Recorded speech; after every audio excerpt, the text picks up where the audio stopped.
गीता के 9वें अध्याय के 12वें श्लोक को देख रहे हैं।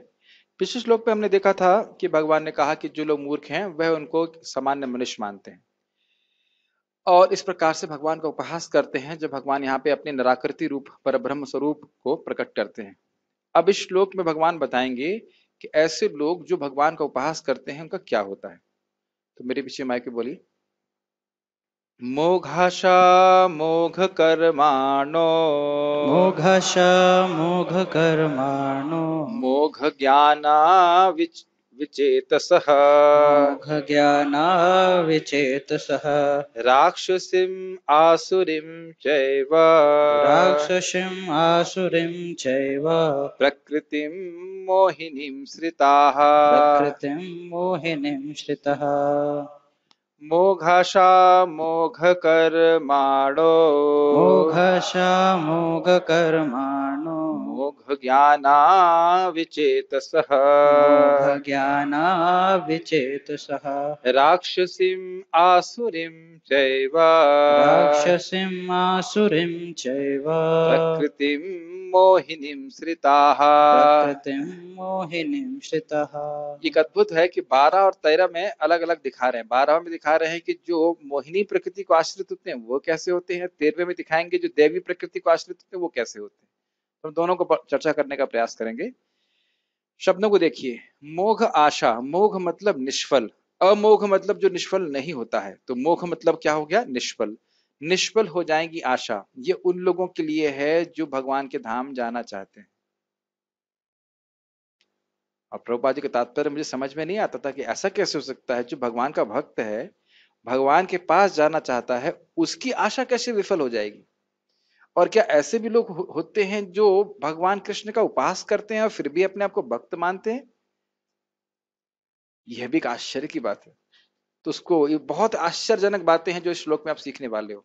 और हम चैतन्य चरितामृत से मैंने ऐड में नोट्स दिए हैं, उससे प्रमाण भी देंगे कि ऐसे लोग हो सकते हैं जो भगवान विष्णु के भक्त हों लेकिन कृष्ण का उपहास करते हो, कृष्ण को सामान्य मानते हो। जैसे आपने पिछले श्लोक में देखा था कि कुछ लोग विष्णु के चतुर्भुज रूप को तो विष्णु मानते हैं, लेकिन भगवान मानते हैं, लेकिन भगवान कृष्ण के द्विभुज रूप को वह सामान्य व्यक्ति मानते हैं। ऐसे लोग भी हो सकते हैं और हुए हैं, उनका उदाहरण भी बताया जाएगा। ठीक है। तो तथाकथित तो भक्त जो कृष्ण का उपहास करते हैं उनको भगवत धाम की प्राप्ति नहीं होगी। इसलिए तत्व जानना बहुत जरूरी है। मोघ कर्माणा मतलब अगर वह कुछ कर रहे हैं कर्म कांड इत्यादि तो उनको भी उसका कोई फल प्राप्त नहीं होगा, क्योंकि यज्ञ इत्यादि के भोक्ता है भगवान। उनका उपहास, उनके प्रति अपराध करेंगे तो उनको यज्ञ का कोई फल प्राप्त नहीं होगा। जैसे अगर आपको याद हो, हमारी हरि नाम की चर्चा में हमने चर्चा करी थी कि कोई व्यक्ति कभी कभी कर्मकांड का अंग एक मांगता है भक्ति देवी को, तो भक्ति देवी भले ही उनके प्रति अपराध होता है फिर भी फल दे देती हैं और बहुत अधिक फल देती हैं। लेकिन अगर वह वैष्णव का अपराध करता है तो कोई फल प्राप्त नहीं होता। उसी प्रकार से अगर कोई मान लीजिए स्वर्ग जाना चाहता है और कर्मकांड कर रहा है, यज्ञ इत्यादि कर रहा है, लेकिन भगवान का उपहास कर रहा है तो उसको वह स्वर्ग जाने का लाभ भी प्राप्त नहीं होगा। मोघ ज्ञान अर्थात कोई मुक्त होना चाहता है, ज्ञान योग कर रहा है, तो वह भी विफल हो जाएगा। विचेतसा का मतलब है वह मोहग्रस्त हो जाएगा भगवान के संबंध में ठीक से ना समझ पाने के कारण। तो उन्हें प्राप्त क्या होगा? कह रहे हैं राक्षसीम आसुरीम चैवा, उनको राक्षसी या आसुरी योनि प्राप्त होगी। और क्यों होगी? ऐसा होना ही चाहिए। च एवं मतलब निश्चित ही। राक्षसी, च मतलब और, राक्षसी और आसुरी योनि ही प्राप्त होगी, क्योंकि प्रकृति मोहिनी श्रुता, वह भगवान की मोहिनी प्रकृति, माया प्रकृति का आश्रय ले रहे हैं। इसी कारण से भगवान को समझ नहीं पा रहे। तो जो कोई भगवान का उपहास करता है उसकी सदगति होती ही नहीं है। इसलिए भगवत गीता से प्रमाणिक रूप से सुनना बहुत जरूरी है। अगर हम संबंध तत्व को नहीं समझते हैं तो भगवान के प्रति अपराध होता रहेगा और फिर भगवान के प्रति अपराध होने से व्यक्ति भगवत प्राप्ति में या अपने जीवन की सफलता की प्राप्ति में भी नहीं सफल हो पाएगा। ये समझ में आ रहा है? तो पिछले श्लोक का बहुत बड़ा महत्व था कि कृष्ण का उपहास करना या कृष्ण को एक समान व्यक्ति मानना एक बहुत बड़ा अपराध है और इस कारण से व्यक्ति भगवान की प्राप्ति नहीं कर पाएगा। आप लोग ऐसा नहीं करते हो, इसलिए नहीं करते हो क्योंकि आप लोग भक्तों के संग में सुन रहे हो, भक्तों के संग में सुन रहे हैं इसलिए समझ रहे हैं। और नहीं तो घर में भी दो चार लोग ऐसे कुछ होते तो समझाने वाले, तो हम भी सोच रहे होते कि हाँ भी कृष्ण भी एक समान व्यक्ति है। ऐसा मेरे संग ही हुआ था। मैं अपनी दादी से चर्चा कर रहा था, बहुत छोटेपन की बात होगी, 97 की बात होगी और पहले की 96 97 में। तो मैं उनको बोला था हाँ मुझे समझ में आ गया भगवान श्री राम जो है एक राजकुमार थे और वो जंगल में गए और उन्होंने कुछ लोगों को मार दिया और उसकी वजह से वह है उनको भगवान बना दिया गया। ऐसे मैं पढ़ा और मतलब मैं ऐसे सोचने लग गया था बचपन के रूप में। तो अगर इसी प्रकार की धारणा को मैं बार बार सुनता तो मैं यही मानने लगता कि भगवान श्री राम और कृष्ण जो है ये सामान्य व्यक्ति हैं। ये सब सुनने का गेम है, गलत लोगों से गलत सुना तो हम इसी प्रकार से सोचने लगते हैं। ये ध्यान दीजिएगा कि सही व्यक्ति के बारे में गलत सुनेंगे तो भी गलत धारणा हो जाती है। सुनने का बड़ा तीव्र प्रभाव होता है। और गलत व्यक्ति के बारे में सही मतलब बड़ा अच्छी बात सुन लेते तो भी सोचते बड़े महान है वो। जैसे कि मैंने सुना है कि नॉर्थ कोरिया के जो प्रेसिडेंट है, नाम नहीं लेना चाहिए, तो उसको लोग वहां का भगवान मानते हैं। तो केवल बचपन से ही उनको जो है इस तरह से ब्रेन वॉश कर दिया जाता है, जबकि उसका आचरण कितना खराब है। तब देख सकते हैं खराब व्यक्ति का भी अगर मतलब प्रोपेगेंडा हो जाए तो वो महान व्यक्ति समझे जाना लगता है मूर्खों के द्वारा। लेकिन भगवान तो वाकई महान है, अगर उनकी महानता को हमें समझना है तो हमें सुनना पड़ेगा, नहीं तो इस प्रकार की धारणा हो सकती है। पढ़ते हैं आगे। जो लोग इस प्रकार से मोहग्रस्त होते हैं, मतलब किस प्रकार से, भगवान कृष्ण को एक सामान्य मनुष्य मानते हैं, वे आसुरी तथा नास्तिक विचारों के प्रति आकृष्ट रहते हैं। नास्तिक मतलब भगवान की भगवत्ता पे विश्वास नहीं करना, असुर मतलब मान भी ले कि भगवान कृष्ण भगवान है फिर भी उनके विरुद्ध चलना। इस मोहग्रस्त अवस्था में उनकी मुक्ति आशा, उनके सकाम कर्म तथा ज्ञान का अनुशीलन सभी निष्फल हो जाता है। निष्फल हो जाता है मतलब कोई प्राप्त फल नहीं मिलता। गीता भूषण टीका।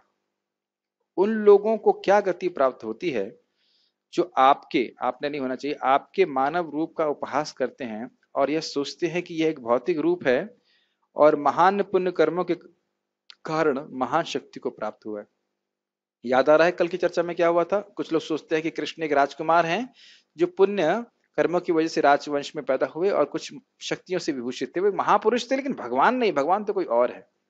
अगर इस तरह की धारणा से व्यक्ति युक्त होता है, उपहास करता है भगवान का, या भगवान की किसी लीला में दोष देखता है कि ये लीला तो ठीक है, ये लीला ठीक नहीं है, मतलब कुरुक्षेत्र में गीता बोल रहे तो ठीक है, लेकिन रासलीला करना है तो वो गलत है। तो इस प्रकार की अगर धारणा रखता है व्यक्ति तो फिर ये भगवान के ऊपर मनुष्य बुद्धि का आरोपण है और ये बहुत बड़ा अपराध है। वह भक्ति भी क्यों ना हो, अब देखिए टीका में लिखा है ना, वह भक्ति भी क्यों ना हो तो भी उनको मोक्ष नहीं मिलता, भगवत धाम की प्राप्ति नहीं होती। ऐसे हैं लोग। यदि वे कर्म का यानी कि मतलब है हो क्या रहा है, ऐसे लोग भगवान विष्णु को तो भक्त भगवान मानते हैं लेकिन कृष्ण का उपहास करते हैं। जैसे आपको याद हो मैंने बताया था कि कृष्ण को कुछ लोग कहते हैं कि भगवान के अवतार तो हैं और बढ़िया आदमी थे, जब तक वह थोड़े बड़े होकर हो गए और गोपियों का संग नहीं किया ना, तब तक गोपियों के संग आके सब बिगड़ गए। लड़का जैसे लड़कियों के संग में आके बिगड़ जाता है, ऐसे वो बिगड़ गए। ऐसे लोगों को विश्वास के संग बोलते हैं। महाराज अपने प्रवचन में बता रहे थे, कोई व्यक्ति किताब लिखा कृष्ण, श्री कृष्ण की आत्मकथा, और खुद ही कृष्ण बन गया और ऐसे कृष्ण के मुख से बोलने लगा कि मेरा जन्म देवकी और वसुदेव के उसमें हुआ, फिर मैं कंस के भय से वहां चला गया, ऐसे। तो महाराज बड़ा क्रोधित हुए। ऐसे ही रविंद्रनाथ टैगोर जी ने भगवान कृष्ण के बारे में कुछ लिखा था और उसमें बहुत कुछ उल्टा सीधा लिख दिया था, गलत सलत। तो फिर शिला भक्ति विनोद ठाकुर जी ने उनको शिक्षा दिया, उनको उनके पास एक मतलब उन्होंने अपनी किताब की एक पांडुलिपि कहेंगे क्या कहेंगे, प्रतिलिपि, प्रतिलिपि को भक्ति विनोद ठाकुर जी के पास भेजा। तो फिर उनको करेक्ट किया कि नहीं ये गलत आपने किया, इस प्रकार से कृष्ण की धारणा आपकी ठीक नहीं है, फिर उसको सुधार करके बताइए। तो इसीलिए भगवान कृष्ण के बारे में गुरु परंपरा में जब कोई समझेगा तब वह समझ पाएगा, नहीं तो हम से कोई नहीं जानता था कि भगवान विष्णु के स्रोत भी कृष्ण ही है, उनके आधार है कि नहीं। तो यह सब परंपरा में ज्ञान स्वीकार करने से समझ में आता है। यदि वे कर्मकांड करने में निष्ठ हों तो भी उनको यज्ञ करने का कुछ लाभ प्राप्त नहीं होता। ये आप समझ रहे हो, यज्ञ की भोक्ता कौन है? भगवान है, और यज्ञ का फल देने वाले ही भगवान है। अगर भगवान के ही प्रति अपराध हो गया तो यज्ञ का कोई फल नहीं प्राप्त होगा। हाँ, क्या से उदाहरण है? उदाहरण है, जैसे दक्ष ने यज्ञ किया, दक्ष ने यज्ञ किया लेकिन भगवान विष्णु नहीं आए। आपको पता है जिसमें वो बकरा बना था, गर्दन काटी थी शिव जी के वीरभद्र नाम के पार्षद ने, उसमें भगवान विष्णु नहीं आए थे, ब्रह्मा जी नहीं आए थे। क्यों? क्योंकि वह जानबूझकर शिव जी का अपराध कर रहा था, वैष्णव अपराध कर रहा था, और उसका वैष्णव अपराध करने के बाद वह यज्ञ कर रहा था, तो भगवान कभी प्रसन्न नहीं होते ऐसे। आप उसमें पढ़िए भागवत में चौथा स्कंद में, भगवान विष्णु नहीं आए थे और ब्रह्मा जी भी नहीं आए थे, और फिर पूरा उसका यज्ञ विफल हो गया कि नहीं हो गया, अगर आप जानते हो।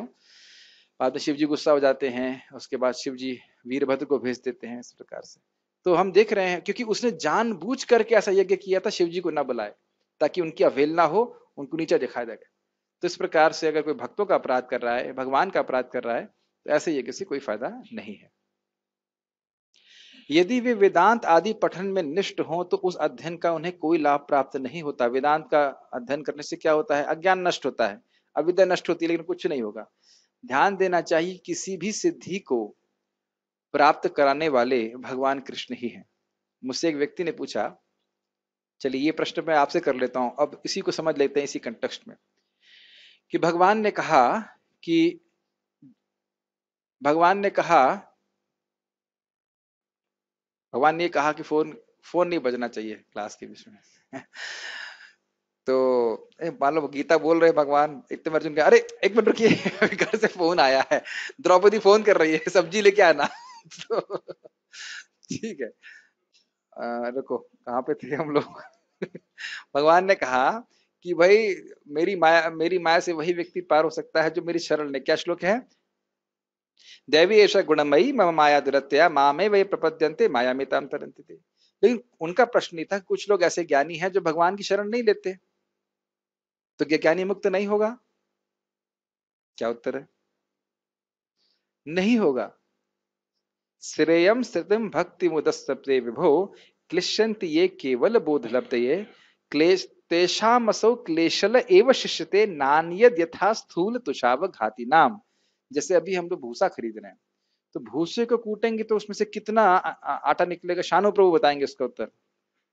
भूसे को अगर हम अच्छे से कूटें तो उसमें से कितनी मात्रा में गेहूं का आटा निकलेगा? 0 ग्राम, अरे मतलब कुछ भी नहीं। अरे मान लो यहाँ पे 10,000 मन जो भूसा उसको कूटें तो क्योंकि उसमें पहले से निकल चुका है ना। हाँ, उसमें मूल बात जो गेहूं है वो तो पहले से निकल गया। तो एक सामान्य डिवोटी भी समझ सकते हैं, बिल्कुल न्यू डिवोटी भी समझ सकते हैं, लेकिन ये गधे नहीं समझते, ज्ञानी तथाकथित ज्ञानी नहीं समझते कि भाई कृष्ण को आपने ज्ञान से निकाल दिया जो सारे ज्ञान के स्रोत हैं, तो आपका ज्ञान में बचा क्या? केवल छिलका।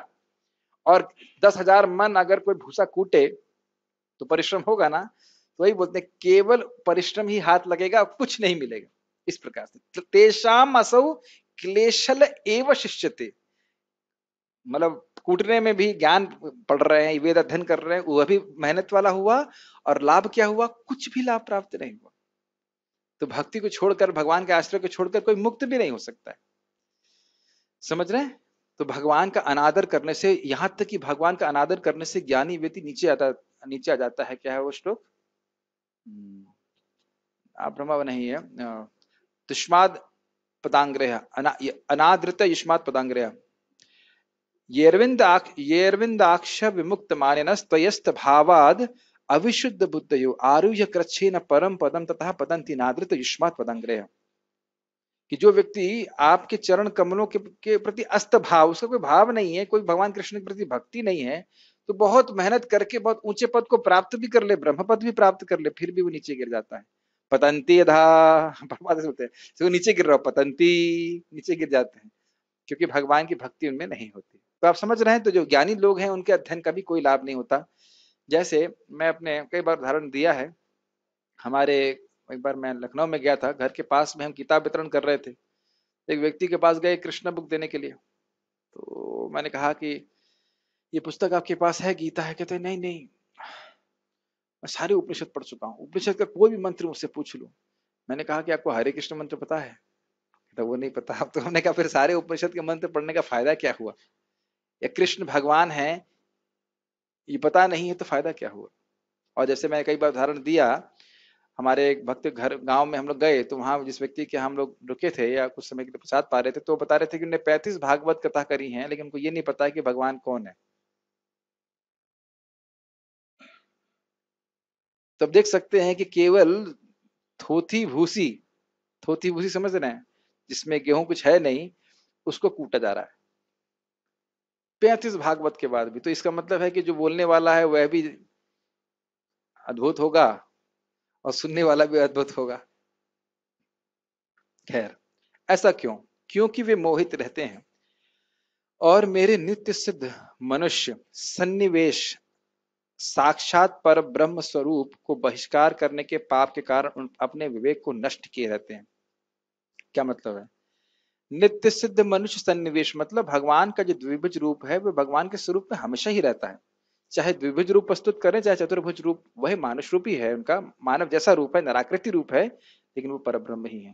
तो शास्त्रों के वचन को सुन करके भी उन लोगों की बुद्धि नहीं आती, ये बात यहाँ बोल रहे हैं। इसलिए कहा गया है कि यो वेत्ति भौतिकम देहम कृष्णस्य परमात्मनः, देखो बड़ा स्पष्ट है ना, जो भगवान कृष्ण परमात्मा के देह को भौतिक मानता है, स सर्वस्माद बहिष्कार्य श्रौतस्मार्त विधानतः, उसको जितने भी इस जगत के शुद्ध कार्य हैं स्मार्थ के विधान के अनुसार उससे बाहर कर देना चाहिए, घुसने ही नहीं देना चाहिए, प्रवेश ही नहीं करने देना चाहिए।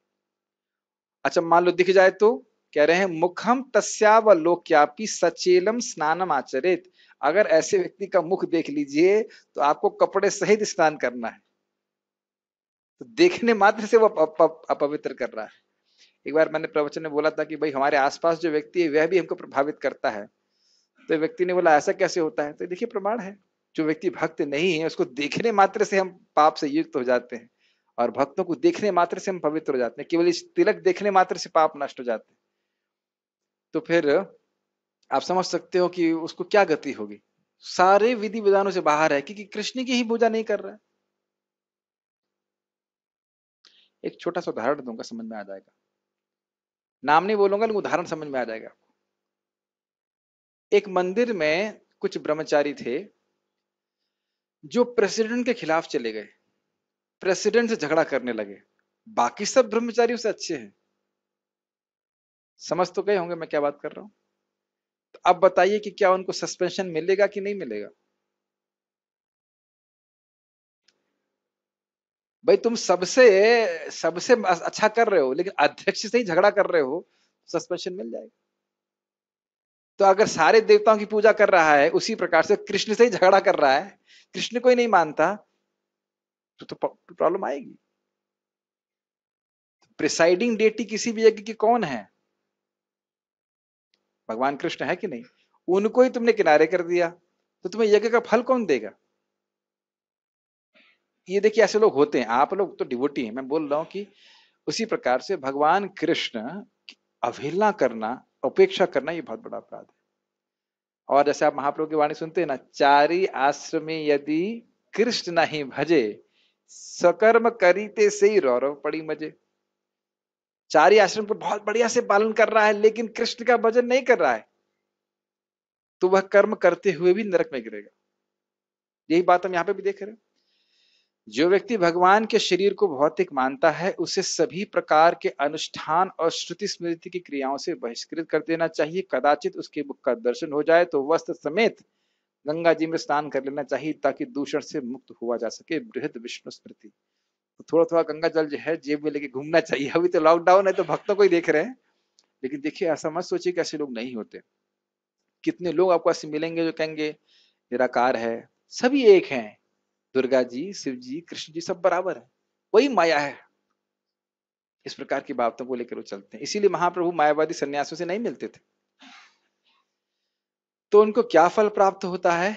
तो उस पर कह रहे हैं कि राक्षसीम अर्थात हिंसा आदि की प्रचुरता से तामसी और काम गर्वादि की प्रचुरता से आसुरी प्रकृति के लोगों का वे आश्रय लिए रहते हैं जो उनके विवेक को नष्ट कर देती है और इस कारण से वे नरक में ही रहने के योग्य हैं। मतलब वो ऐसे लोगों का आश्रय लेते हैं जो राक्षसी और आसुरी स्वभाव के होते हैं। जैसे कि जरासंध, रुक्मी, शिशुपाल और कौन कौन थे लोग, बाणासुर, नरकासुर, ये इनका एक international society for Krishna consciousness था। वो बड़े कृष्णा कॉन्शियस थे लेकिन unfavourable. International society for unfavourable Krishna consciousness. जब भी आते थे यही बात करते थे, कृष्ण को कहाँ पकड़ें, कृष्ण को कहाँ मारें, कृष्ण को कैसे हराएं। तो कृष्ण भावना भावित तो थे लेकिन उनकी मति जो है बिल्कुल अगेंस्ट थी, और वही सोचते थे कि कृष्ण एक सामान्य व्यक्ति। कंस ये सब उसके जीबीसी मेंबर थे। ISKCON for unfavourable Krishna consciousness. लेकिन हमें इस प्रकार का भक्त नहीं बनना, वो इसलिए आप लोग है नहीं तो मैं विनोद के लिए बोल रहा हूँ। लेकिन ये नारद जी भी बोलते थे कि जितनी मति असुरों की भगवान में लगती उतना भक्तों की नहीं लगती। महाराज बता रहे थे राधा रमण महाराज के भी हो सकता है सन्यासी जो है सामने भी हो भगवान के मंदिर में, लेकिन मति कहीं और हो, और हो क्या सके होता ही है। लेकिन असुर लोग हमेशा सोचा करते थे कि अरे कहीं कृष्ण आ गया। तू कंस की पत्नी अगर पीली साड़ी पहन के आ जाती थी तो सोचता था कि कृष्ण आ गए, अरे कृष्ण आ गया कृष्ण आ गया, ऐसे करके इतना वो कृष्ण भावना भावित था। तो नारद जी कहते हैं कि असली में तो कंस कृष्ण भावना भावित था, हम लोग उस प्रकार से नहीं है।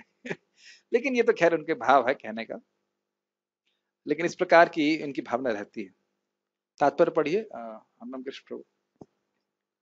तात्पर्य, ऐसे अनेक भक्त हैं जो अपने को कृष्ण भावनामृत तथा भक्ति में रत दिखलाते हैं, किंतु अंतःकरण से वे भगवान कृष्ण को परम ब्रह्म नहीं मानते। वैसे मैं ये तो मानता हूँ कि इस्कॉन में ऐसे डिवोटी नहीं होंगे, लेकिन कुछ उदाहरण है। एक भक्त बता रहे थे कि एक दूसरे भक्त थे जो पहले मायावादी दर्शन से प्रभावित थे, तो कृष्ण भावना में आने के बाद भी कई सालों तक भक्ति करने के बाद भी कहते थे कि विश्वास नहीं होता कि परब्रह्म एक व्यक्ति है। और ऐसे श्रील प्रभुपाद जी ने अपने शिष्यों को पूछा, कुछ साथ में थे उनके शिष्य, बोले क्या तुमको विश्वास है कि कृष्ण भगवान है?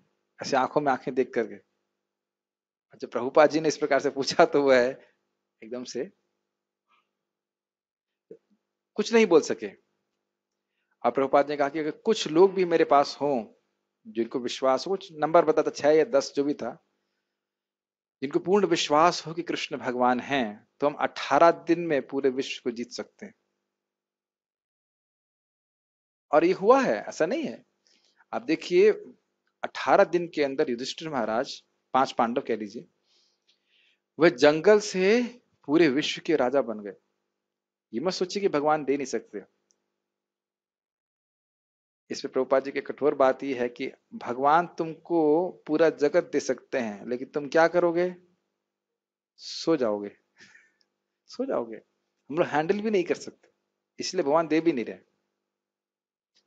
युधिष्ठिर महाराज जैसा व्यक्ति विवेक से, मतलब क्या कह सकते हैं, अहंकार से वशीभूत नहीं हुआ जब भगवान ने राजा बनाया। वो हमेशा अपने को दास की भावना में रखे, इसलिए भगवान ने उनको उपयोग किया। इसलिए भगवान इतनी उपलब्धि नहीं दे रहे कि हम इतना भूल जाएं कि बस फट जाएं। इतना दे रहे जितने हम करने के योग्य हैं, और जो लोग अधिक योग्य हैं उनको अधिक एम्पावर करते हैं। पढ़िए। ऐसे लोगों को कभी भी भक्ति फल भगवत धाम गमन प्राप्त नहीं होता। इसी प्रकार जो पुण्य कर्मों में लगे रहकर अंततो गत्वा इस भव बंधन से मुक्त होना चाहते हैं, वे भी सफल नहीं हो पाते, क्योंकि वे कृष्ण का उपहास करते हैं। दूसरे शब्दों में, जो लोग कृष्ण पर हंसते हैं उन्हें आसुरी या नास्तिक समझना चाहिए। जैसा कि 7वें अध्याय में बताया जा चुका है, ऐसे आसुरी दुष्ट कभी भी कृष्ण की शरण में नहीं जाते। अतः परम सत्य तक पहुंचने के उनके मानसिक चिंतन उन्हें इस मिथ्या परिणाम को प्राप्त कराते हैं कि सामान्य जीव तथा कृष्ण हाँ, एक समान है। इसका एक उदाहरण भी आप लें। एक कवि आया था, चैतन्य चरितामृत में लीला का वर्णन है, और वह चैतन्य महाप्रभु का गुणगान करना चाहता था, लेकिन उसकी कविता से ये अर्थ निकल रहा था कि श्री कृष्ण चैतन्य महाप्रभु देही हैं, उनमें देह और देही का भेद है। तो स्वरूप दामोदर गोस्वामी उनको बहुत डांट लगाए। या उनकी उस कविता से भी हो रहा था कि जगन्नाथ जी एक लकड़ी हैं। इस प्रकार की भावना, इस प्रकार की तत्व ठीक से सुना नहीं था और कविता लिख दी, तो बहुत डांट लगाए। तो कहे कि तुमको कविता लिखने से पहले भक्तों का संग करना चाहिए, तत्व को ठीक से समझना चाहिए। तो तत्व को समझने का तरीका सबसे अच्छा है भगवत गीता को पढ़ें। तो भगवत गीता ठीक से समझ में आएगी तो समझ में आएगा कि भगवान हैं कौन, किनकी पूजा कर रहा हूं मैं, कोई सामान्य व्यक्ति नहीं है। और नहीं तो इस प्रकार से हमें भगवान को प्रसन्न करने में बाधा आएगी। यस। ऐसे मिथ्या धारणा के कारण वह सोचते हैं कि अभी तो वह शरीर प्रकृति द्वारा केवल आच्छादित है, और जो ही व्यक्ति मुक्त होगा तो उसमें तथा ईश्वर में कोई अंतर नहीं रह जाएगा। तो अब इस संबंध में किसी को वो लीला याद है रामदास की? सब लोग ऐसे देख रहे हैं। हाँ, जो सोचता था वो राम नाम लेता था कि वो राम बन जाए। वाह, कितनी जल्दी लीला समाप्त कर दिया आपने, सारा उसका सरप्राइज समाप्त कर दिया। एक रामदास नाम का व्यक्ति था, ऐसे बताना चाहिए। एक रामदास नाम का व्यक्ति था और वह रघुनाथ भट्ट गोस्वामी के संग, रघुनाथ भट्ट गोस्वामी आ रहे थे पुरी में महाप्रभु से मिलने के लिए। तो आप जानते हो कि गडरिये से भी अगर हरी हरी सुन लेते थे तो महाप्रभु बड़े प्रसन्न होते थे, ये बात ध्यान रखना। एक सामने सामान्य गडरिया समझते हैं, गडरिया मतलब गाय, हाँ भेड़ चराने वाला, गाय चराने वाले, उनसे भी हरी हरी सुन करके महाप्रभु कहते थे कि मैं कृतार्थ हो गया, बड़ा प्रसन्न होते थे।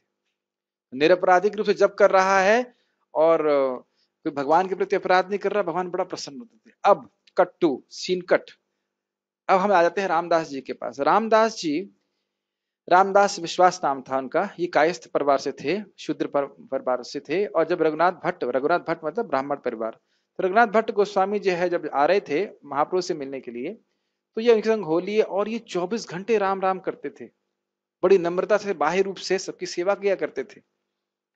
तो रघुनाथ भट्ट का भी उन्होंने सामान उठाना चालू चाहा, तो उन्होंने कहा नहीं नहीं आपको सामान उठाने की जरूरत नहीं, आप मेरे संग सहर्ष चलिए। तो उन्हें कहा नहीं नहीं मैं शूद्र हूँ, आप ब्राह्मण है, मेरा कर्तव्य है आपकी सेवा करना, सेवा करना, सेवा करना। तो ठीक है, जबरदस्ती उनके सामान उठाने लगे। जब वह महाप्रभु से मिले पुरी में, तो महाप्रभु ने रघुनाथ भट्ट को तो गले से लगा लिया, बड़े प्रसन्न हुए। लेकिन इस रामदास को बिल्कुल देखा भी नहीं, पूछा भी नहीं, ध्यान ही नहीं दिया। ऐसे वो पंडित भी था, बहुत पढ़ा लिखा था, वो पंडित था, बाह्य रूप से लोग उसको भक्त भी कहते थे, जैसे प्रभुपाद बोल रहे हैं। और राम राम राम राम नहीं 24 घंटे किया करता था, केवल 16 माला नहीं। तत्व का कितना बड़ा गड़बड़ हो जाता है। लेकिन महाप्रभु बिल्कुल उसको नजरअंदाज कीजिए। क्यों ऐसा किया? तो इसमें कृष्णदास कविराज गोस्वामी बताते हैं कि उसके हृदय में इच्छा थी कि अभी मैं राम राम कर रहा हूं, आगे जाकर मैं ही राम बन जाऊंगा। हम राम राम या हरे कृष्ण क्यों कर रहे हैं? ताकि हम भगवान की दासत्व को प्राप्त करें, भगवान की नित्य सेवा में हम नियोजित रहें। तो इसलिए संबंध तत्व, प्रयोजन, ये बहुत क्लियर होना चाहिए। नहीं तो भगवान ही प्रसन्न नहीं होंगे तो सिद्धि कैसे प्राप्त होगी? समझ में आया? तो इसीलिए कह रहे हैं कि ऐसे ही रामदास नाम का व्यक्ति था जो कह रहा था अभी तो मैं बद्धावस्था में हूं, तो मैं भजन कर रहा हूं, और जब मुक्त हो जाऊंगा तो मैं ही राम बन जाऊंगा। तो ऐसा स्थिति भक्त को नहीं सोचना चाहिए। शाश्वत रूप से मैं कृष्ण की सेवा में संलग्न होऊंगा, इसलिए भगवान की भक्ति कर रहा हूं। भक्ति मेरा साधन है और भक्ति ही मेरा साध्य है। ये बात अगर क्लियर रहेगी तो हम सिद्धि जरूर प्राप्त होगी। इसको आप 15वें अध्याय में देखिएगा। भगवान कहते हैं ये बात अगर समझ ले कोई व्यक्ति कि कृष्ण का दास है और कृष्ण की दासता को प्राप्त करने के लिए प्रयास कर रहा है, तो उसको सफलता जरूर प्राप्त होगी। कृत कृतश्च भारत, इसलिए सिद्धांत को सुनना बहुत जरूरी है। यस, और स्वाभाविक है जब आप कृष्ण की सेवा करना चाहते हो, नित्य सेवा करना, सेवक बनना चाहते हो, तो भगवान ने क्या बताया था 8वें अध्याय में? भक्त को अपनी प्राप्ति कराएंगे। वो भक्त के जीवन में जो भी बाधाएं आ रही वो स्वयं नष्ट करेंगे। लेकिन अगर भगवान बनना चाहते हो तो why should God encourage competition? अगर आप भगवान बनना चाहते हैं तो भगवान क्यों प्रतिस्पर्धा को प्रोत्साहन देंगे? यस। कृष्ण से समता का यह प्रयास भ्रम के कारण निष्फल हो जाता है। इस प्रकार का आसुरिक तथा नास्तिक ज्ञान अनुशीलन सदैव व्यर्थ रहता है। यही इस श्लोक का संकेत है। ऐसे व्यक्तियों के लिए वेदांत सूत्र तथा उपनिषदों जैसे वैदिक वांग्मय के ज्ञान का अनुशीलन सदा निष्फल होता हाँ, तो है। बोलते रहते हैं तत्वमसि, मैं भी तुम भी वही हो, तो अहम ब्रह्मास्मि सोहम शिवोहम। महाराज बता रहे थे, एक बार प्रवचन कर रहे थे और एक बुढ़ा बैठा हुआ था, बार बार बोलता शिवोहम, खांसता, फिर बोलता शिवोहम शिवोहम। तो फिर महाराज बड़ा गुस्सा है महाराज को, शिवोहम शिवोहम। तो फिर महाराज बोले चुप हो गए, महाराज प्रवचन नहीं कर रहे थे। क्या हो गया महाराज, आप बोल क्यों नहीं रहे थे? कह रहे पहले शिव जी को चुप कीजिए आप। शिवोहम, मैं शिव हूं, मैं शिव हूं। तो बोले शिवोहम का अर्थ ये नहीं कि मैं शिव हूं, शिव जी अब हर जीव शिव जी नहीं बन जाता है। तो कहे हमको तो पता ही नहीं था। तो ऐसे ही लोग कुछ भी बोलते रहते हैं, सोहम, मैं वही हूं, मतलब कौन हो? तो कहने करते मैं तुम में भगवान में कोई अंतर नहीं है, इस प्रकार से बोलते सोहम सोहम चिल्लाते रहते हैं। लेकिन सोहम सोहम शिवोहम शिवोहम करने से कुछ नहीं होने वाला, हरे कृष्ण मंत्र जपना चाहिए। ठीक है। इस संबंध में एक अच्छी बात और थी। एक वैष्णव के पास वो वैष्णव प्रचार कर रहे थे, तो उन्हें कहीं पे से लिखवा दिया दासो अहम, नहीं सोहम, सोहम सोहम व्यक्ति ने लिखा हुआ था, एक ब्रह्मवादी ने मायावादी ने। तो उसके सोहम के पहले एक भक्त ने लिख दिया दासोहम। तो उसके बाद उस व्यक्ति ने बोल दिया, उसके पहले सा लगा दिया, सदा सोहम। मैं सदा ही भगवान हूं। फिर उसके बाद उस वैष्णव लगा दिया आगे दासो दासो हम, मतलब मैं दास का दास हूं। ये सच्ची स्थिति है। और इसको महाप्रभु ने बोला है, क्या है, दास दासानुदास। जो भगवान श्री कृष्ण गोपियों के पालक है, उनके दासों के दासों का दासों, ये मेरी स्वरूपगत स्थिति है। इसको समझ करके इसको प्राप्त करने के लिए भक्ति करना चाहिए, तो भगवान की कृपा हम पर होगी। यस। अतः भगवान कृष्ण को समान व्यक्ति मानना घोर अपराध है। जो ऐसा करते हैं वे निश्चित रूप से मोहग्रस्त रहते हैं, क्योंकि वे कृष्ण के शाश्वत रूप को नहीं समझ पाते। बृहद वही बात, वही श्लोक कोट किया जा रहा है। बृहद विष्णु स्मृति का कथन है, यो वेत्ति भौतिकम देहम कृष्णस्य परमात्मनः स सर्वस्मात् बहिष्कार्य श्रौतस्मात् विधानतः मुखम तस्यावलोक्यापि सचेलम स्नानमाचरेत। वही प्रपात कोट कर रहे हैं। यस, पढ़ लीजिए इसको। जो कृष्ण के शरीर को भौतिक मानता है, उसे श्रुति तथा स्मृति के समस्त अनुष्ठानों से वंचित कर देना चाहिए। यदि कोई भूल से उसका मुंह देख ले, तो उसे तुरंत गंगा स्नान करना चाहिए, जिसे छूत दूर हो सके। लोग कृष्ण की हंसी उड़ाते हैं, क्योंकि वे भगवान से ईर्ष्या करते हैं। उनके भाग्य में जन्म जन्मांतर नास्तिक तथा असुर योनियों में रहे आना लिखा है। हाँ, क्या कारण है? कई लोग भगवान के भक्त, मतलब भगवान के प्रति इस धारणा से ग्रसित रहते हैं। क्यों? क्योंकि पहले जन्म में भी इसी प्रकार के कार्य किए हैं उससे। और वहां क्यों किया? क्योंकि उससे पहले जन्म में भी ऐसे कार्य किए हैं। तो अगर भक्तों का संग प्राप्त नहीं होगा तो इसी धारणा से युक्त रहेंगे। और जैसे कि आर्य समाजी लोग हैं, वो बोल देते हैं कि भाई वेद में भगवान कहाँ लिखा है। जबकि देखिए पिछले श्लोक में हमने गोपाल तापनी उपनिषद से कितने सारे कोटेशन देखे, तो उनसे पूछा आपने पढ़ा नहीं है क्या? तो वही बात है, वो अंधों की तरह पढ़ते हैं, उन्हें कुछ पता ही नहीं है। वेद पढ़ने के बाद भी कृष्ण को नहीं स्वीकार करते। और आप कितना भी आर्गुमेंट दीजिए, वो नहीं समझने वाला है, क्योंकि उनके हृदय में पाप बसा हुआ है। यस। उनका वास्तविक ज्ञान सदैव के लिए भ्रम में रहेगा, और धीरे धीरे वे सृष्टि के गहनतम अंधकार में गिरते जाएंगे। प्राय ऐसे लोग पेड़ बन जाते हैं। तो अगर कोई पेड़ बनना चाहता है तो इस तरह की धारणा से युक्त रहे। अब वृंदावन में वृंदावन में कैसे बनेंगे भाई? अब हमने कुछ नोट्स दिए हैं, इसको आप जरा देखिए आगे। चैतन्य चरितामृत आदि लीला अध्याय 8 से है। पूर्व ये छे जरासंध आदि राजगण वेद धर्म करी करे विष्णुर पूजन। जिस प्रकार से जरासंध आदि राजागण जो थे, वे वैदिक धर्म का पालन करते थे और भगवान विष्णु की पूजा भी करते थे। कृष्ण नाही मानी ताते दैत्य को री मानी, चैतन्य ना मानी ले तैछे दैत्य तारे जानी। लेकिन क्योंकि वह कृष्ण को नहीं मानते थे, कृष्ण का उपहास करते थे, इसलिए उनको दैत्य या असुर ही कहा जाता है। जरासंध को डिवोटी थोड़ा ना कहा जाता। वो ब्राह्मणों के प्रति बहुत समर्पित था, लेकिन कृष्ण का उपहास करता था, इसलिए उसको दैत्य कहा जा रहा है। इसी प्रकार से कोई इस समय श्रीमन चैतन्य महाप्रभु को नहीं मानता है, उनको एक सामान्य व्यक्ति मानता है, तो उसको भी दैत्य मानना पड़ेगा। ये बात बोल रहे हैं, समझ में आए? Okay. एक कोई प्रश्न है यहां तक? एक श्लोक और हम देख सकते हैं? ठीक। नहीं नहीं, कौन बोल रहा है?